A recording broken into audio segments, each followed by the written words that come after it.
சூர்யா நடிச்ச, முருகதாஸ் இயற்றிய 7ஆம் அறிவு எல்லாருக்குமே தெரியும். ஆனா 1994ல சைனால சைனீஸ் மொழியில வந்த ஒரு படத்த பத்தி நீங்க கேள்விப்பட்டிருக்கிறீங்களா?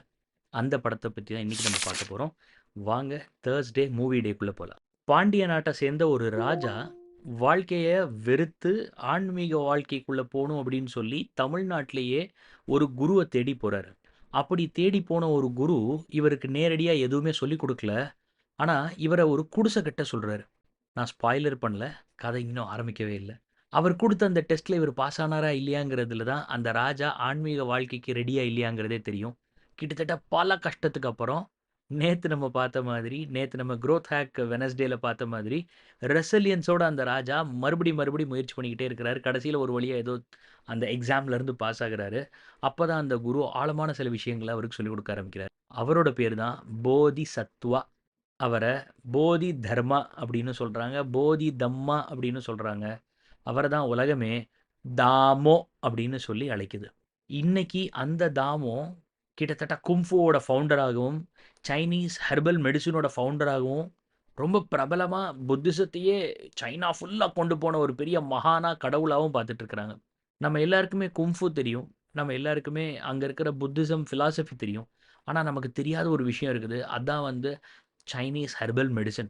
நான் சமீபத்தில ஒரு சைனாக்காரர்ட்ட பேசிட்டு இருக்கும்போது அவர் சொல்றாரு, மொத்த சைனால இங்கிலீஷ் மெடிசின் மெயினா யாருமே யூஸ் பண்ண மாட்டாங்களாம். ரொம்ப ரேரா தான் allopathic English medicine normal white coat doctors, MBBS டாக்டர்ஸ்ட்டயே போவாங்களாம். அங்க ரொம்ப பேர் யூஸ் பண்றது வந்து ரொம்ப பிரபலமா இருக்கிறது வந்து சைனீஸ் ஹெர்பல் மெடிசின். அந்த சைனீஸ் ஹெர்பல் மெடிசினையே வந்து சைனாக்கு குடுத்தவர் தாமோ அப்படின்னு கூட சொல்றாங்க. அப்படிப்பட்ட அந்த தாமோவோட வாழ்க்கைய தான் 1994ல ஒரு மிகப்பெரிய படமா எடுத்திருக்கிறாங்க. அத தான் நீங்க இந்த ஸ்க்ரீன்ல பார்த்துட்டு இருக்கீங்க. அவரோட வாழ்க்கையில எவ்வளோ கஷ்டம் அனுபவிச்சாரு, அவரு சைனா எப்படி போனாரு, எவ்வளோ வருஷம் கழிச்சு சைனா போனாரு. சைனாக்கு போனதுக்கப்புறம் இந்தியாலருந்து வந்தாங்கன்னு ரொம்ப பெருமையா புத்தருக்கு ஈக்குவலா யாரோ வந்திருக்கிறாங்கன்னு சொல்லி அவர கும்பிடவும் செஞ்சாங்க. அதே சமயத்தில ஓ!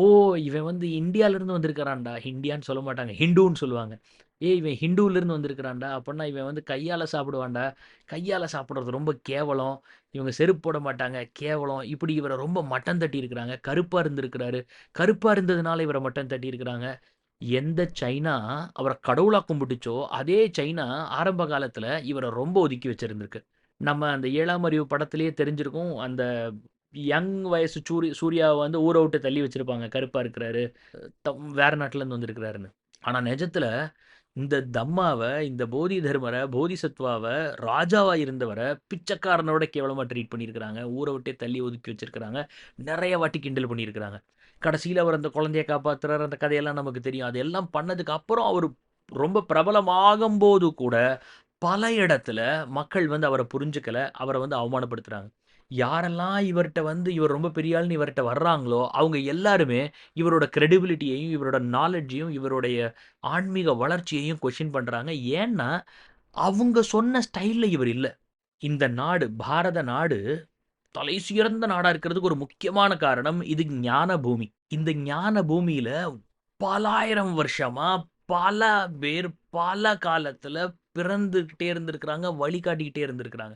18 சித்தர்களா இருக்கட்டும், நாயன்மார்களா இருக்கட்டும், ஆழ்வார்களா இருக்கட்டும், திருவள்ளுவரா இருக்கட்டும், கபீர்தாசரா இருக்கட்டும், சுர்தாசரா இருக்கட்டும், துளசிதாசரா இருக்கட்டும், ரமண மகர்ஷியா இருக்கட்டும், ராமகிருஷ்ண பரமஹம்சரா இருக்கட்டும், இந்த நாடு முழுக்க ஒவ்வொரு அணுவிலும் மகாத்மர்கள் சஞ்சரிச்ச புண்ணியம் இருக்குது.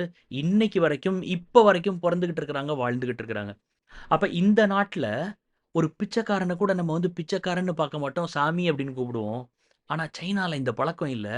அதனால இங்கிருந்து பிச்சைக்காரன் மாதிரி போன ராஜாவ பிச்சைக்காரனா தான் பார்க்குறாங்க. இன்னும் சொல்லப்போனா பிச்சைக்காரன விட கேவலமா பார்க்குறாங்க. அப்ப அந்த போதிசத்வாவோட வாழ்க்கையில எந்த அளவுக்கு அவமானங்கள் இருந்திருக்கு, எந்த அளவுக்கு அவர் எவ்வளோ பெரிய மகானா இருந்திருக்கிறாருங்கிறத இந்த படத்துல ரொம்ப அருமையா காட்டியிருக்கிறாங்க. இத ஏன் நம்ம பார்க்கணும் அப்படின்னா, தமிழர்களா நம்ம பார்க்கணும். தமிழோட பெருமைய தெரிஞ்சுக்கிறதுக்காக. நம்ம நாட்டோட பெருமைய தெரிஞ்சுக்கிறதுக்காக பார்க்கணும். ஆன்மீகத்தோட பெருமைய தெரிஞ்சுக்கிறதுக்காக பார்க்கணும். இது எல்லாத்துக்கும் மேல ஒரு தனி மனித வாழ்க்கையில ஆன்மீகம் எந்த அளவுக்கு ஆழமா தேவை அப்படிங்கிறத புரிஞ்சுக்கிறதுக்காகவாவது இந்த படத்த பார்க்கணும். பணம் இன்னைக்கு வரும், நாளைக்கு போகும். சொந்தம் இன்னைக்கு வரும், நாளைக்கு போகும். ஆனா திருப்தி, ஆனா தூக்கம் அது வந்து நம்ம நெனச்சாலாம் வராது. ரொம்ப பணக்காரனா இருப்பான். ஆனா அவனுக்கு தூக்க மாத்திரை போடலைன்னா தூக்கம் வராது. ரோட்ல பிச்சைக்காரனா இருப்பான். ஆனா, அவனால கண்ண மூடுன அடுத்த நொடி ஆழமா தூங்க முடியும். அப்ப திருப்திங்கிறது, சுகம்ங்கிறது விஷயத்திலிருந்து வர்றது, வந்து சாப்ட்டு கொஞ்ச நேரத்தில போயிடும். முதல் ஐஸ்கிரீம் சாப்பிடும்போது சந்தோஷம் இருக்கும். அதே இது 5வது ஐஸ்கிரீம் ஃபோர்ஸ் பண்ணி சாப்பிட்டா வாந்தி வந்துரும். அப்ப இந்திரியங்கள்லேருந்து நமக்கு வர்ற சுகம் எப்பயுமே வந்து லிமிட்டட் தான். ஆனா, ஆழமான ஒரு திருப்திங்கிறது ஆன்மீகம் இருந்தா மட்டும் தான் வரும். அப்ப அந்த மாதிரியான ஒரு ஆழமான ஆன்மீகம் ஒரு தனி மனிதனுக்கு ஏன் தேவை அப்படின்னு தெரிஞ்சுக்கிறதுக்கு, இந்த போதி தர்மருடைய சைனீஸ் படம் கண்டிப்பா பார்த்தாகணும். இதோட இங்கிலீஷ் சப்டைட்டில் இருக்கு. நான் வந்து அத கமெண்ட்ல உங்களுக்கு ஷேர் பண்றேன். வாட்ஸ்அப் குரூப்போட லிங்க் கூட நான் டிஸ்கிரிப்ஷன்ல ஷேர் பண்றேன். அந்த வாட்ஸ்அப் குரூப்ல ஜாயின் பண்ணுங்க. அப்பதான் வந்து நம்ம ஒவ்வொரு நாள் ஒவ்வொரு டாபிக்க பத்தி நம்ம வீடியோ போடும்போது உங்களுக்கு உடனே வந்துரும். உங்களுக்கும் ஏதாவது ஒரு முக்கியமான படம், உங்களுக்கு ரொம்ப புடிச்ச படம் உங்க மனசுல இருந்துச்சு, மக்களுக்கு தெரியணும் அப்படின்னு உங்களுக்கு தோணுச்சுன்னா, கமெண்ட் பண்ணுங்க. நான் அடுத்த வாரம் தர்ஸ்டே மூவி டேல இல்ல தர்ஸ்டே புக் டேல நான் உங்களுக்கு அந்த புக்க பத்தியோ, இல்ல இந்த மூவிய பத்தியோ உங்கள்ட்ட சொல்றேன். அதுவரைக்கும் வணக்கம்.